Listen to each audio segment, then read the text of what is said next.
آپ جائیے اپنے بزرگوں سے ملیے، دیہاتوں کے لوگ کیا کہتے ہیں؟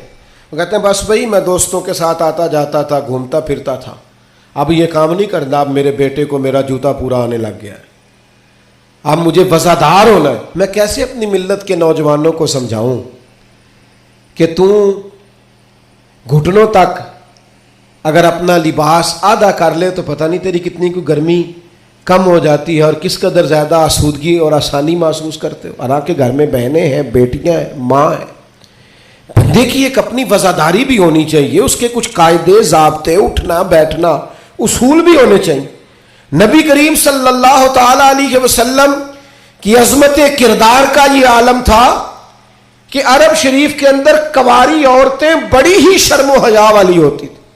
لوگ مثال دیتے کہ تو کنواری لڑکی کی طرح شرم و حیا والا۔ قربان جائیں سیدہ طیبہ طاہرہ حضرت عائشہ صدیقہ رضی اللہ تعالیٰ عنہ فرماتی ہیں نبی پاک علیہ السلام عرب کی کنواری لڑکیوں سے بھی زیادہ حیا والے تھے۔ حضور حیا والے، متانت، سنجیدگی، کبھی شور و غل نہ کرتے، کبھی بازار میں نظریں اٹھا کے نہ چلتے، کبھی محبوب کی زبان سے معاذ اللہ کسی نے کوئی کمزور جملہ نہیں سنا۔ یہ کیا بات ہوئی، مجھے کسی نے غصہ دلایا تھا، میں نے گالیاں دے دی، تو آپ کے اصول کدھر گئے، قاعدے کدھر گئے، ضابطہ کدھر گیا؟ یہ کیسے ہو گیا کہ آپ بااصول آدمی تھے پھر بھی آپ کی زبان سے بازاری جملے نکل آئے؟ یہ ہو نہیں سکتا نا اگر آپ نے کوئی اصول زندگی میں بنا رکھے۔ تو عظمت کردار یہ رسول اللہ صلی اللہ تعالی علیہ وسلم کی زندگی کا ایک بنیادی عنصر ہے، بنیادی۔ اور پھر حضور سید عالم صلی اللہ تعالی علیہ وسلم کو اللہ تبارک و تعالی نے ایک شان اور بڑی امتیازی عطا فرمائی، بڑی انوکھی۔ وہ یہ تھی کہ اللہ تعالیٰ نے نا محبوب کو فصاحت و بلاغت عطا فرمائی، یعنی بات کہنے کا جو سلیقہ، جو انداز حضور جانتے ہیں نا، یہ کسی اور کو نصیب۔ ہمارے ہاں نا بہت زیادہ باتیں کرنے کا رواج ہے، اس کا نتیجہ یہ نکلتا ہے کہ انسان کے جملے بے وقت ہو جاتے ہیں۔ لوگ کہتے ہیں یار عادت ہے اس کی، اور کچھ لوگ ایسے ہوتے ہیں کہ جن کے پاس آپ بیٹھے نا تو کبھی کبھی تیل کی ضرورت پڑ جاتی ہے کہ تھوڑا تھوڑا یہاں لگا لے بندہ، اس لیے کتنی باتیں سناتے ہیں، اتنی باتیں۔ اور آج کل تو ایک اور رواج بھی ہو گیا ہے، کہتے ہیں قطع کلامی معاف اور ساتھ ہی بات شروع۔ تو میں کئیوں سے کہتا ہوں پہلے پوچھ تو لیں ہم نے معاف کیا بھی ہے کہ نہیں۔ آپ تو گن پوائنٹ پہ معافی لے رہے ہیں، آپ نے حکم دائر کیا ہے قطع کلامی معاف اور آپ شروع ہو گئے۔ گفتگو میں، لہجے میں، دعوت دینے میں، پیغام دینے میں، میں آپ کی خدمت میں عرض کروں گا روز بچوں کو بھی نہیں ڈانٹنا چاہیے، روز نہیں نصیحت کرنی چاہیے ورنہ نصیحت بے وقت ہو جاتی۔ روز ہی انسان کو اس طرح کا ماحول نہیں بنانا چاہیے وہ اس کی طبیعت ٹھہراؤ والی ہو، یعنی سکوت جو ہوتا ہے نا، چپ خاموش آدمی وہ لگتا ہے کہ کوئی طوفان لیے بیٹھا ہے، لگتا ہے کہ یہ اس وقت کسی خاص گہرائی اور گہرائی میں اتر کر کوئی اچھی منصوبہ بندی کر رہا۔ نبی پاک علیہ السلام کو اللہ نے بڑی فصاحت و بلاغت عطا فرمائی، لیکن اس کے ساتھ ساتھ اللہ تعالیٰ نے علم کے خزانوں کی کنجیاں دیں۔ سرکار جب بات کرتے نا تو صحابہ فرماتے ہیں ہر جملہ دوسرے جملے سے جدا ہوتا، اس طرح حضور بولتے کہ اگر کوئی لفظ گننا چاہتا تھا تو گن بھی سکتا تھا۔ یعنی بات وہ ہمارے ہاں اکثر نا محافل میں ایسا ہوتا ہے کہ وہ بعض اوقات بڑی سادی سی بات بھی اتنے جوش کے ساتھ کی جاتی ہے کہ میری طرح کا طالب علم سوچنے لگ جاتا ہے کہ یہ بات تو آرام سے بھی کی جا سکتی تھی، اس میں اتنا پریشان ہونے کی ضرورت، یہ سادی سی بات تھی، آپ بڑے خوبصورت لہجے میں بھی کہہ سکتے تھے۔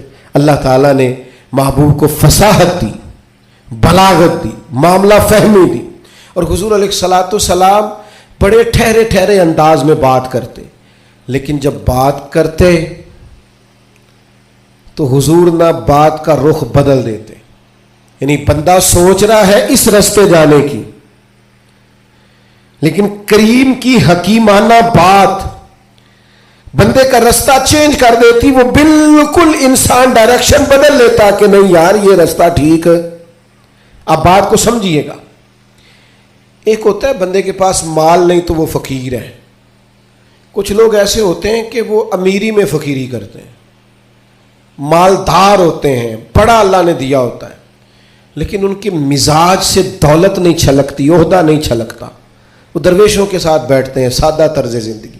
یہ بھی نبی پاک علیہ السلام کا خاصہ ہے، حضور کی نبوت کی دلیل ہے کہ نبی پاک نے فقیرانہ زندگی کو اختیار کیا۔ آپ ذرا انداز دیکھیے، حضرت عمر رضی اللہ تعالیٰ عنہ کہتے ہیں میں ملنے کے لیے پہنچا تو موٹے بان کی چارپائی، حضور اس پر آرام فرمائے، فرماتے ہیں جب میں گیا تو سرکار اٹھ کے بیٹھے، اور جب حضور اٹھے نا تو آپ کی کمر مبارک سے نا ذرا کپڑا ہٹا۔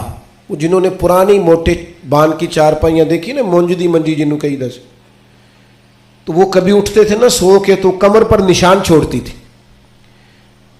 حضرت عمر رضی اللہ تعالیٰ عنہ اپنے مزاج کے لحاظ سے دلیر آدمی تھے، لیکن جناب فاروق اعظم رضی اللہ تعالیٰ عنہ نے محبوب کو اس حال میں اٹھتے دیکھا تو آنکھوں میں آنسو آ گئے، اور حضرت عمر نے نا ایک فکر بیان کی، ایک ڈائریکشن بیان کی، اپنی سوچ عرض کی حضور کی بارگاہ میں، عرض کی یا رسول اللہ صلی اللہ تعالی علیہ وسلم،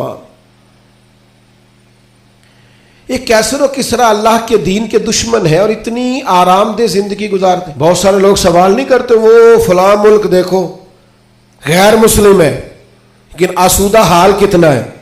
محنت ضرور کریں، جد و جہد ضرور کریں، یہ بات کرنے کا مقصد یہ نہیں کہ محنت چھوڑ دی جائے، خوب مشقت کریں۔ جد و جہد تو انسان کو زندہ رکھتی، اس سے تو پتہ چلتا ہے کہ انسان کے اندر روح موجود ہے، جو بالکل ہلتے جلتے نہیں، حرکت نہیں کرتے ہو تو مردے ہو جاتے ہیں۔ تو زندگی زندہ دلی کا نام ہے، مردہ دل کیا خاک جیا کرتے ہیں۔ لیکن یہ سوچ کا یہ زاویہ بھی دیکھیے، حضرت عمر نے عرض کی یا رسول اللہ صلی اللہ تعالی علیہ وسلم، وہ کیسر و کسرا اللہ کے دین کے دشمن اتنی آسودہ آسان زندگی گزارتے اور آپ محبوب ہو کے، اب یہ ایک زاویہ ہے سوچ کا، لیکن نبی پاک علیہ السلام نے اس زاویے کو نیا رستہ دیا۔ یعنی سوچ یہ ہے کہ آپ محبوب ہیں اور ظاہری طور پر یہ وقت مشکل ہے، دوسری جانب دشمن ہے، اور یہ گاؤں تک یہ لاؤ لشکر، یہ آسان زندگی۔ حضور نے سوچ ہی بدل دی، فرمایا عمر کیا تم یہ پسند نہیں کرتے کہ وہ دنیا میں تھوڑی سی آسانی لیں اور آخرت میں رسوا ہو جائے؟ اور فرمایا کیا تم یہ پسند نہیں کرتے ہم دنیا میں تھوڑی سی مشقت اٹھائیں اور آخرت کی ساری عزتیں اللہ ہمیں ہی عطا فرما دے؟ یہ ایک ایسی سوچ تھی کہ جناب عمر کہتے ہیں میرا زاویہ نگاہ ہی بدل گیا کہ جنت میں جئیں گے من چاہی زندگی، وہاں اللہ کے انعامات سے بھرپور لطف اندوز ہوں گے، وہاں اللہ تبارک و تعالی اور اس کے محبوب کے قرب میں ان نعمتوں کو محسوس کریں گے، اور حضور نے زاویہ بدل دیا۔ یقین ایک شخص نے آ کے کہا یا رسول اللہ مجھے آپ سے محبت ہے، حضور نے فرمایا سوچ کے کہو۔ یہ ویسے ہم سے نہیں آج کوئی بھی کہہ سکتا، سوال ہی نہیں پیدا ہوتا۔ میں عاشق رسول ہوں تو کوئی بندہ کہے سوچ لے اچھی طرح، کہتے تو نے یہ کیسے بات کر دی، میرے سے بڑا عاشق ملے گا نہیں ڈھونڈنے سے۔ کہا یا رسول اللہ آپ سے محبت ہے، تو فرمایا سوچ لو۔ یا رسول اللہ آپ سے محبت ہے، فرمایا پھر سوچ لو۔ 3 بار حضور نے کہا۔ اس نے کہا حضور مجھے ہے محبت، تو پھر نبی پاک نے فرمایا فقر کے لیے تیار ہو جاؤ، آزمائش کے لیے تیار ہو جاؤ، یاری تیری سونا پر آزمائشاں تیریاں اگ، یہ سونا پرکھیا جامد ہے پر نال لگاں دے لگ، آزمائش کی تیاری کرو۔ یعنی ایسا نہیں ہے کہ مجھ سے محبت کرو گے تو بڑی آسودہ زندگی، ہر وقت آرام دہ وقت گزرے گا، یہ شہادت گاہ الفت میں قدم رکھنا لوگ آسان سمجھتے ہیں مسلمان ہونا۔ یا آپ کا خیال ہے کہ فلاں آدمی دیکھو کتنی موج میں ہے؟ میں اکثر کہا کرتا ہوں جو بندہ بڑا ہوتا ہے نا اس کے دکھ بھی اتنے بڑے ہوتے ہیں، اس کی آزمائشیں بھی اتنی بڑی ہوتی ہیں، قد کاٹ کے حساب سے آزمائش ہوتی ہے لوگوں کی۔ یاد رکھنا نبی پاک علیہ الصلوۃ والسلام نے سوچوں کو نیا زاویہ دیا، فقیرانہ زندگی، یعنی بہت زیادہ مال ہے حضرت عثمان غنی کے پاس، لیکن سارا اللہ کی مخلوق پر بانٹنے کے لیے رکھا ہوا ہے۔ خود اگر پیبند لگے کپڑوں سے بھی گزارا کرنا پڑتا ہے تو وہ سکھی ہیں، آسان ہے۔